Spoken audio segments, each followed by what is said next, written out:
Good morning students. आज फिर next lecture में बात करेंगे। कल मैंने आप लोगों को चैप्टर 10 पढ़ाया था, मिनरल्स एंड एनर्जी रिसोर्सेज। इसी चैप्टर को आगे स्टार्ट करते हैं। ठीक है, देखिए नोट्स मैं आप लोगों को दे चुका हूं और वीडियो प्लस लेक्चर में जो नोट्स मैं आप लोगों को सेंड कर दूंगा। ठीक है, दे देंगे वो नोट्स से ही हम लोग देखते हैं इसको रिगार्डिंग द सिलेबस बिल्कुल। ठीक है, देखिए सबसे पहले एक टर्म आता है mineral.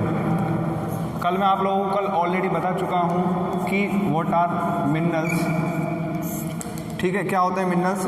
Minerals a substance which found in the earth crust and which generally has a definite chemical composition. Mineral हम किसे बोलते हैं? वो कोई भी एक ऐसा सब्सटेंस जो हमको कहाँ पे मिलता है? अर्थ क्रस्ट में मिलता है और एक डेफिनेट उसके पास क्या होता है? स्ट्रक्चर होता है और उसके अंदर क्या पाया जाता है? केमिकल कंपोजिशन पाया जाता है। उसी को हम लोग क्या बोलते हैं? मिनरल्स बोलते हैं। नेक्स्ट है सेकेंड टर्म आता है मिनरल ओर।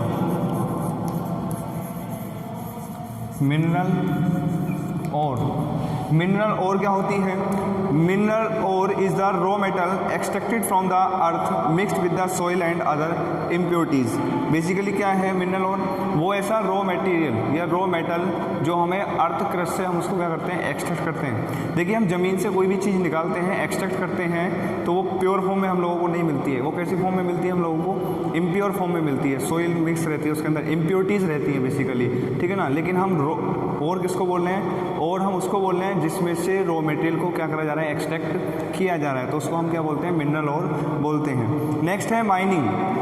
थर्ड आता है, देखिए बेटा ये टर्म्स हैं जो वन वर्ड्स में पूछे जाते हैं एग्जाम के अंदर। नेक्स्ट है mining. What is mining?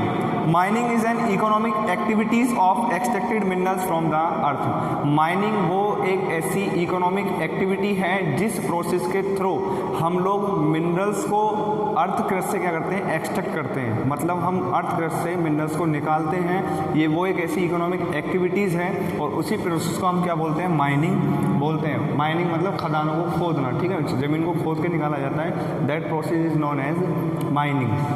Next है बेटा फॉसिल फ्यूल्स। नेक्स्ट आता है फॉसिल फ्यूल्स। फॉसिल फ्यूल्स क्या होते हैं बेसिकली? ठीक है, देखिए these are fuels form by the decomposition of organisms under the earth और द सी बेड। ठीक है ना, फॉसिल फ्यूल्स क्या होते हैं? बेसिकली फॉसिल फ्यूल्स जैसे हमारा पेट्रोल हो गया, केरोसिन ऑयल हो गया, ऑयल वगैरह है हमारे। ठीक है ना, कोल हो गया। These are our fossil fuels and these fossil fuels are formed by the decomposition of the organisms या सब्सटेंस।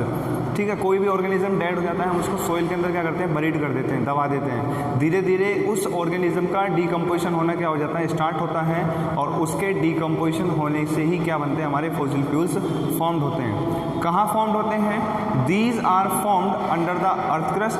अर्थ क्रस्ट के अंदर फॉर्म्ड होते हैं। और कहाँ पर फॉर्म्ड होते हैं? सी बेड के। सी बेड मतलब समुद्र के अंदर। पेट्रोल कहाँ से निकलता है? समुद्र में से तो निकलता है, तो वो कहाँ से बनता है? These are formed by the decomposition of the organisms or the substances। ठीक है, ये है। नेक्स्ट टर्म आता है बेटा फेरस मेटल। आप लोगों को पढ़ा चुका हूँ, कल बताया था कि what are ferrous metal. Ferrous metals क्या होते हैं? Ferrous metals are those metals, ठीक है, विच कंटेन द आयरन। उनको हम क्या कहते हैं? फेरस मेटल कहते हैं। Ferrous metal are those metals which contain the iron, जिसके अंदर क्या पाया जाता है? आयरन पाया जाता है। उन्हीं मेटल्स को हम लोग क्या बोलते हैं? फेरस मेटल्स बोलते हैं। ठीक है, नेक्स्ट टर्म आता है हाइड्रो इलेक्ट्रिसिटी। क्या आता है?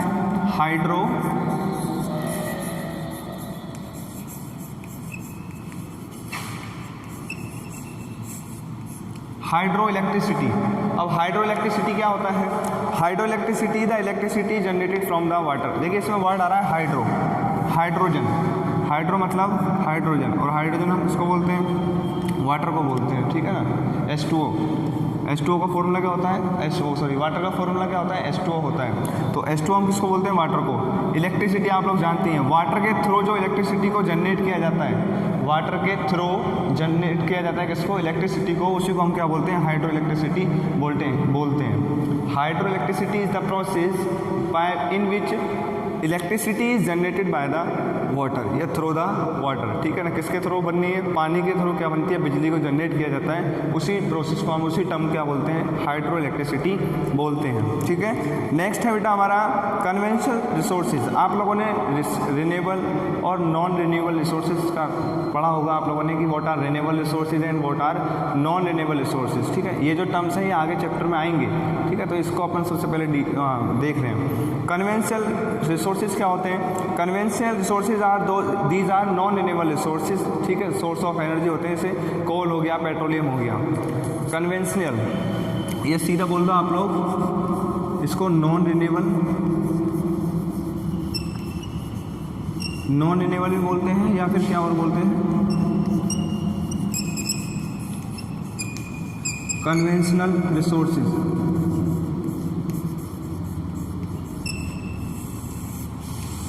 नॉन रिन्यूएबल और कन्वेंशनल रिसोर्सेज याद रखना है, कंफ्यूज नहीं होना है आप लोगों को। एग्जाम में अगर पूछा जाता है व्हाट आर कन्वेंशनल रिसोर्सेज तो याद रखना है non renewable resources. Non renewable resources का मतलब क्या है? वो ऐसे रिसोर्सेज जिनको एक बार यूज़ कर लिया जाता है, दोबारा रिन्यू नहीं किया जाता है। जैसे पेट्रोल है, पेट्रोल को हमने एक बार यूटिलाइज कर लिया तो वो दोबारा रिन्यू हो सकता है? नहीं हो सकता। कोल है, कोल को एक बार यूज़ में ले लिया वो दोबारा रिन्यू हो सकता है? नहीं हो सकता है। सो ऐसे रिसोर्सेज को हम बोलते हैं नॉन रिन्यूएबल रिसोर्सेज। नेक्स्ट आता है रिन्यूएबल रिसोर्सेज। रिन्यूएबल रिसोर्सेज को हम आगे और क्या बोलते हैं? Non conventional. क्या बोलते हैं? नॉन, इसको नॉन कन्वेंशनल रिसोर्सेज बोला जाता है, ठीक है। नॉन कन्वेंशनल रिसोर्सेज, कंफ्यूज नहीं होना है आप लोगों को। रिन्यूएबल रिसोर्सेज वो ऐसे रिसोर्सेज जिनको क्या किया जा सकता है? रिन्यू किया जा सकता है। Non conventional resources are those resources, ठीक है, विच कैन बी रिन्यू, जिसको क्या किया जा सकता है? रिन्यू किया जा सकता है। एग्जाम्पल है जैसे हमारी solar energy, wind energy. Wind energy मतलब हवा से बिजली बनाई जाती है। बार बार हम लोग विंड के थ्रू क्या कर सकते हैं? इलेक्ट्रिसिटी को जनरेट कर सकते हैं। धूप से बिजली को बार बार जनरेट किया जा सकता है, ठीक है ना। ऐसे हमारे एग्जाम्पल्स हैं ये रिन्यूएबल रिसोर्सेज, जिसको एक बार यूज़ करने के बाद भी दोबारा हम उसको अनदर टाइम भी क्या कर सकते हैं? यूज़ में ले सकते हैं। उसको हम बोलते हैं रिन्यूएबल रिसोर्सेज या फिर नॉन कन्वेंशनल रिसोर्सेज, ठीक है। नेक्स्ट आता है न्यूक्लियर एनर्जी। न्यूक्लियर एनर्जी क्या होती है? The energy which is obtain bye splitting the atom. बता देता हूँ आप लोगों को, ये समझ में आ गया?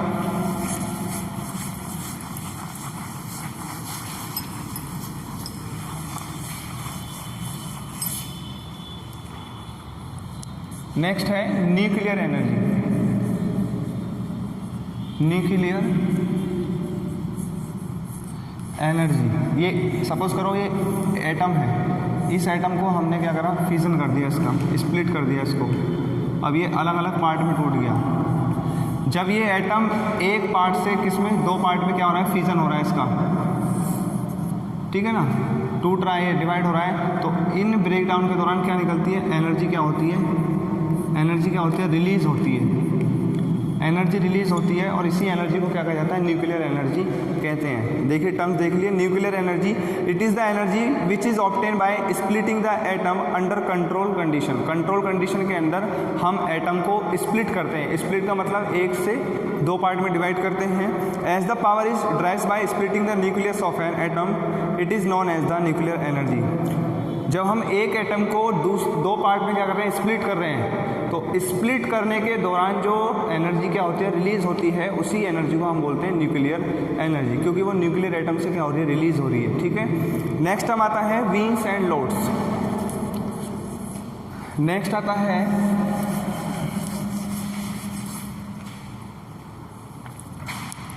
कल भी बताया था आप लोगों को, वीन्स एंड लोड्स। क्या होते हैं वीन्स एंड लोड्स?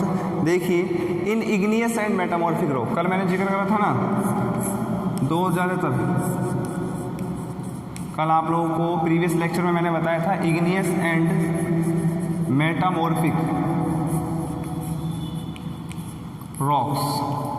इन दो रॉक्स से ज़्यादातर हम लोगों को मिनरल्स क्या होते हैं? ऑब्टेन होते हैं। Igneous and metamorphic rocks minerals में अगर इन द क्रैक्स, बेसिकली देखा ना, कोई भी रॉक है तो उसके अंदर क्रैकिंग होती है बेसिकली। कोई छोटी क्रैकिंग है, कोई बड़ी क्रैकिंग हो सकती है, ठीक है ना। इन क्रैकिंग को हम बोलते हैं वीन्स एंड लोड्स, ठीक है। for the smaller occurrence are called veins and larger ones are called lodes। ठीक है, अगर क्रैकिंग स्मॉल है तो उसको हम क्या बोलते हैं, वीन बोलते हैं, और अगर क्रैकिंग क्या है, लार्ज है, तो उसको हम क्या बोलते हैं, लोड्स बोलते हैं। और इन वीन्स में से और लोड्स में से ही हम लोग मिनरल्स को क्या करते हैं बेटा, एक्सट्रैक्ट करते हैं। इन्हीं मिनरल्स को इन्हीं वीन्स में से और लोड्स में से क्या करते हैं, एक्सट्रैक्ट करते हैं। और बेसिकली ये वीन्स और लोड्स क्या हैं, veins are the small cracking and lodes are the large cracking in the rocks. Rocks कौन कौन से हो सकते हैं, इग्नियस रॉक भी हो सकते हैं, और हमारे कौन से रॉक होते हैं, मेटामॉर्फिक रॉक्स भी होते हैं। इन दोनों रॉक्स में से ही हम लोग क्या करते हैं, मिनरल्स को एक्सट्रैक्ट करते हैं। ठीक है, इग्नियस रॉक में अगर छोटी क्रैकिंग है तो उसको वीन्स बोलते हैं, और अगर बड़ी क्रैकिंग है तो उसको क्या बोलते हैं हम लोग, लोड्स बोलते हैं। तो स्मॉल क्रैकिंग को हम लोग बोलते हैं वीन्स, और लार्ज क्रैकिंग को हम बोलते हैं लोड्स। और इन्हीं वीन्स और लोड्स में से हम मिनरल्स को क्या करते हैं बेटा, एक्सट्रैक्ट करते हैं। ठीक है, नेक्स्ट आता है हमारा मैग्नेटाइट एंड हेमेटाइट। ये है हमारी कुछ मिनरल्स में, ये देख लीजिए क्या होती है।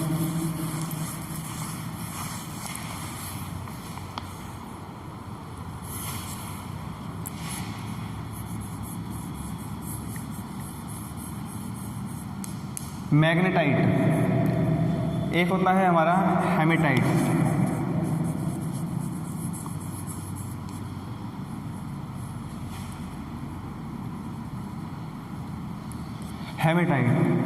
ठीक है, एक होता है मैग्नेटाइट, एक होता है hematite. These are the category of the iron. ये आयरन के अलग अलग टाइप्स हैं। जैसे हम लोग कोल्स के टाइप पढ़ते हैं ना, कोल की एंथ्रासाइट हो गया, बिटुमिनियस हो गया, पीट हो गया, लिग्नाइट हो गया। ऐसे ही आगे अभी चैप्टर में हम लोग आयरन के बारे में डिटेल में पढ़ेंगे, कहाँ कहाँ से एक्सट्रैक्ट होता है। तो ऐसी है मैग्नेटाइट और hematite. These are the best quality of the iron. ठीक है ना, अगर हम बेटा हेमेटाइट की बात करते हैं, देखिए this is the best quality of iron over and contains about 72% iron. Minimum 75% iron किसके अंदर पाया जाता है, मैग्नेटाइट के अंदर पाया जाता है। और अगर हम हेमेटाइट की बात करते हैं तो basically it contains 60 to 70% iron. और हेमेटाइट के अंदर क्या पाया जाता है, 60 से लेकर 70% आयरन पाया जाता है, और मैग्नेटाइट के अंदर 75% क्या पाया जाता है, आयरन पाया जाता है। ठीक है ना। नेक्स्ट है अब व्हाट इज ए मिनरल। मैं बता चुका हूँ आप लोगों को कि homogeneous natural occurring substance with a definite internal structure. ठीक है, यहाँ पे कुछ दिया हुआ है बोर्ड के पॉइंट ऑफ व्यू से, इम्पोर्टेंट है जो आप लोगों को देख लीजिए इसको भी। यहाँ पे देखिए, ये तो आप लोग जानते हैं hardest mineral and soft. Hardest mineral और सॉफ्टेस्ट मिनरल। अगर हार्डेस्ट मिनरल की बात करते हैं तो सबसे हार्डेस्ट आता है डायमंड, और अगर सॉफ्टेस्ट की बात करते हैं तो सबसे सॉफ्टेस्ट मिनरल जो होता है वो होता है टॉल्क। ठीक है ना, टॉल्क जो होता है this is the softest mineral and diamond is the hardest mineral. ये आप लोगों को याद रखना है, पूछा जाता है 1 मार्क्स में क्वेश्चन एग्जाम में कि name the one hardest mineral that is diamond, name the softest mineral that is talk. ठीक है, याद रखना है आप लोगों को। नेक्स्ट अब आगे हम बात आते हैं मोड ऑफ ऑकरेंस। अब इम्पोर्टेंट है ये भी। नेक्स्ट हम चैप्टर में बात करते हैं तो नेक्स्ट आता है हमारा mode of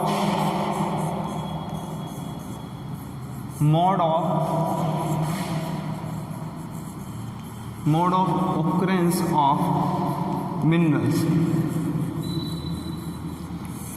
mode of occurrence of minerals कि किस तरीके से, ऐसे कौन कौन से प्रोसेस हैं, ऐसे कौन कौन से तरीके हैं जिन वे से हम लोग मिनरल्स को क्या करते हैं, अकर्ड करते हैं, निकालते हैं। कल मैंने आप लोगों को बेसिक बताया था बिल्कुल कि कौन कौन सी टेक्नोलॉजी का हम लोग क्या कर सकते हैं, यूज़ करते हैं। ठीक है, लेकिन यहाँ पे देख लीजिए सबसे पहले minerals are usually found in ores. आप लोगों को बता चुका हूँ बेसिकली कि जो मिनरल्स हैं बेसिकली कहाँ पे मिलते हैं हम लोगों को, minerals are obtain from the ores.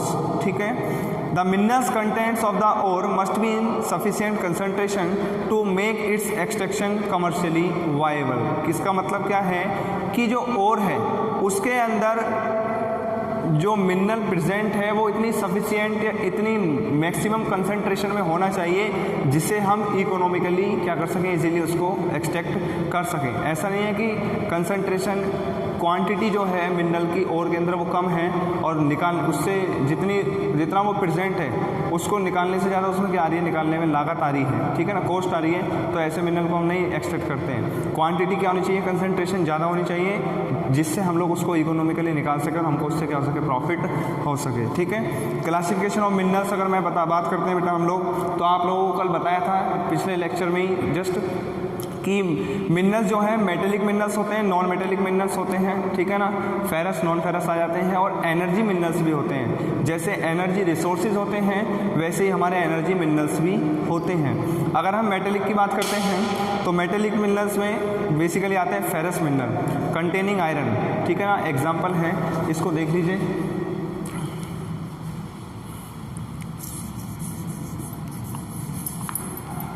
Metallic mineral में अगर हम बात करते हैं तो आते हैं हमारे फेरस मिनरल कंटेन आयरन, जिसके अंदर क्या प्रेजेंट होता है, आयरन प्रेजेंट होता है, उसको हम लोग क्या बोलते हैं, फेरस मिनरल बोलते हैं। इसके एग्जांपल हैं हमारे, एक तो आयरन ओर, ठीक है ना, और है मैग्नीज निकल, manganese nickel cobalt, manganese nickel cobalt etcetera, ठीक है। दूसरा अगर हम बात करते हैं नॉन मेटेलिक की, अगर हम नॉन मेटेलिक की बात करते हैं तो नॉन मेटेलिक एग्जांपल है जैसे मीका हो गया, सॉल्ट पोटाश हो गया, ठीक है, सल्फर ग्रेनाइट हो गया, सल्फर हो गया, ग्रेनाइट हो गया। ये कुछ एग्जांपल्स हैं मेटल के अंदर फेरस के, और नॉन मेटेलिक के एग्जांपल्स हैं कुछ ये, ठीक है ना। अगर हम एनर्जी मिनरल्स की बात करते हैं, ये तो सेकंड कैटेगरी ये हो गई, फर्स्ट कैटेगरी ये हो गई। थर्ड अगर हम बात करते हैं किसकी, एनर्जी मिनरल्स की, एनर्जी मिनरल्स। अगर एनर्जी मिनरल्स की हम बात करते हैं तो जैसे हमारा कोल हो गया, पेट्रोलियम हो गया, और हमारी नेचुरल गैस हो गई, नेचुरल गैस हो गई। These are the examples of energy minerals, ठीक है। नेक्स्ट अगर हम बात करते हैं अब अगर फेरस मिनरल्स, नेक्स्ट है बेटा फॉर्म्स ऑफ मिनरल। बता चुका हूँ फॉर्म्स ऑफ मिनरल में वीन्स एंड लोड्स। क्या होती हैं veins and lodes, you know about very well, what do you mean by veins and lodes. Veins are the small cracking in the rocks in which या from which we extract the minerals. Lodes are the larger one crackings of the metamorphic or igneous rock by which we extract the minerals, ठीक है। Next है beds और layers. Beds और layers का मतलब क्या होता है, देखिए बेड्स और लेयर से आप लोगों को पता चल रहा है, ये ऐसे परत बन जाती है ना, एक दूसरे के ऊपर लेयर बन रही है, ठीक है। और बेड क्या होता है कि एक ही जगह क्या हो गया, एक ही जगह क्या हो गया, डिपोजिशन हो गया, दैट इज़ बेड, इसको बेड बोलेंगे। और ये अगर ऐसे लेयर हैं, एक दूसरे के ऊपर नीचे लेयर हैं, ठीक है, इसको क्या बोलते हैं हम लोग, लेयर्स बोलते हैं। ऐसे मिनरल्स हम लोगों को फॉर्म में मिलते हैं, बेड्स में भी या लेयर्स में भी।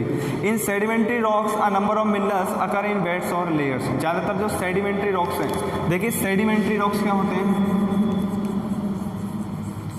सेडिमेंट्री रॉक्स, सेडिमेंट्री रॉक्स का मतलब होता है the rocks which are formed by the sedimentation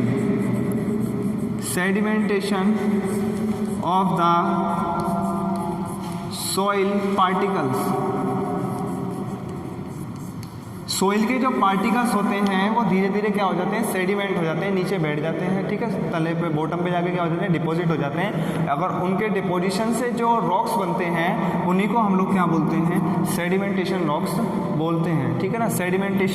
sedimentary rocks है। सेडिमेंटेशन इज द प्रोसेस, वो बेसिकली जो प्रोसेस होता है, the settlement of soil particles from top surface of the earth to the bottom of the earth. Surface की earth की surface से जो soil particles हैं वो कहाँ से सेटल डाउन होना स्टार्ट हो जाते हैं, वो सॉइल की बॉटम में धीरे धीरे क्या होते हैं, डिपॉजिट होना स्टार्ट हो जाते हैं। उसी प्रोसेस को हम बोलते हैं सेडिमेंटेशन। और इस सेडिमेंटेशन प्रोसेस के थ्रू जो रॉक्स फॉर्म्ड होते हैं उन्हीं रॉक्स को हम लोग क्या बोलते हैं, सेडिमेंट्री रॉक्स बोलते हैं। ठीक है,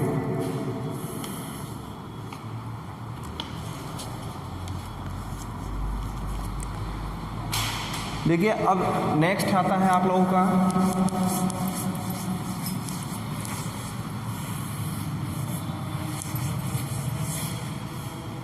हम लोग कल से पढ़ रहे हैं फेरस मिनरल। सबसे पहले जो आता है नेक्स्ट हेडिंग है वो है फेरस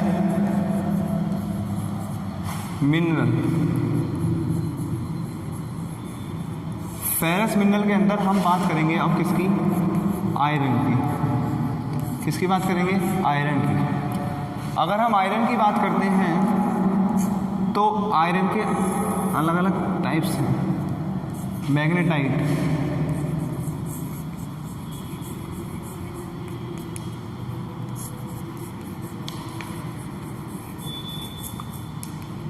हेमेटाइट, मैग्नेटाइट है और हेमेटाइट है। ठीक है, अगर हम मैग्नेटाइट के अंदर बात करते हैं तो मैंने आप लोगों को बताया था 75% आयरन प्रेजेंट होता है इसके अंदर, ये बेस्ट क्वालिटी का आयरन है। और अगर हम हेमेटाइट के अंदर बात करते हैं तो 62 लेके 70% आयरन इसके अंदर क्या होता है, प्रेजेंट होता है। These are the best qualities of the iron ore. ठीक है ना, आयरन की सबसे ज़्यादा जो बेस्ट क्वालिटी आयरन माना जाता है वो हेमेटाइट और मैग्नेटाइट माना जाता है। और इन दोनों में से भी सबसे बेस्ट क्वालिटी का जो आयरन है वो कौन सा है हमारा, वो मैग्नेटाइट आयरन है। उसके बाद जाता है हेमेटाइट। क्यों है, क्योंकि मैग्नेटाइट के अंदर कितना परसेंट आयरन पाया जा रहा है, 75% iron are present in magnetite and 60 to 70% iron is present in the hematite. So these both are the best quality iron. ठीक है, ये दोनों अच्छी क्वालिटी का आयरन हमारे माने जाते हैं। अगर हम देखिए, अगर बात करते हैं इसमें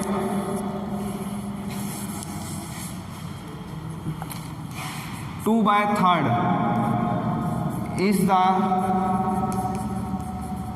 आयरन इज ये जो हमारे फेरस मिनरल हैं, बात हम फेरस मिनरल की कर रहे हैं ना। फेरस मिनरल जो हैं, ferrous minerals account for about 3/4 of the total value. 2/, कितना लिखोगे यहाँ पे, कितना आएगा अपना, यहाँ पे आएगा अपना 3/4 ferrous mineral accounts 3/4।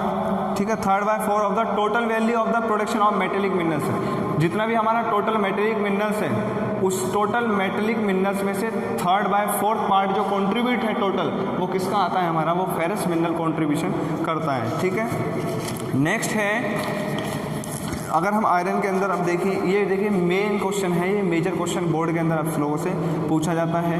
Magnetite is the finest और is the very high content of iron up to 70%। बता चुका हूँ कि जो मैग्नेटाइट है इसके अंदर अप टू 75% आयरन पाया जाता है और ये हाईएस्ट कंटेंट है। अगर हम it has excellent magnetic qualities, अगर हम इसकी और अच्छी और इसकी प्रॉपर्टीज़ की बात करते हैं तो इसके अंदर और क्या क्या है, इसके अंदर मैग्नेटिक प्रॉपर्टीज़ होती हैं। कैसी प्रॉपर्टीज़ होती हैं, मैग्नेटिक प्रॉपर्टीज़ होती हैं। और अगर बात करते हैं specially valuable in the electric industry, और ज़्यादातर जो मैग्नेटाइट को यूज़ किया जाता है वो इलेक्ट्रिकल इंडस्ट्रीज़ के अंदर क्या करा जाता है, यूज़ में लिया जाता है। इलेक्ट्रिकल इंडस्ट्रीज़ के अंदर यूज़ में लिया जाता है मैग्नेटाइट। और अगर हम हेमेटाइट की बात करते हैं, hematite is the ore and it is the most important industrial iron और in the terms of quantity used out has a slightly lower iron content than magnetite. ठीक है ना, इसके अंदर बताएं 60 to 70% होता है, लेकिन ये थोड़ा कॉस्टली पड़ता है। सबसे ज़्यादा जो आयरन इंडस्ट्रीज़ में आयरन को यूज़ में लिया जाता है वो कौन सा है आयरन, हेमेटाइट आयरन है। ठीक है, सबसे ज़्यादा लार्ज, अगर हम क्वांटिटी की बेस पर यूज़ देखते हैं कि कौन सा इन दोनों में से कौन सा आयरन सबसे ज़्यादा क्या हो रहा है, यूज़ में लिया जा रहा है, तो वो कौन सा लिया जाता है, वो हेमेटाइट लिया जाता है। ठीक है, यहाँ तक ये बेसिक आयरन था। अब जो इससे आगे अपन करेंगे बात वो है मेजर आयरन ओर्स की।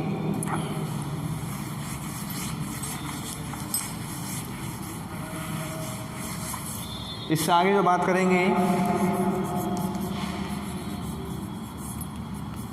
Major iron ores. देखिए बोर्ड के अंदर ये लॉन्ग क्वेश्चन आता है, 3 मार्क्स का पूछा जाता है, ठीक है ना। Explain the major iron ores in India. India के अंदर मेजर आयरन ओर्स को क्या करो, एक्सप्लेन करो।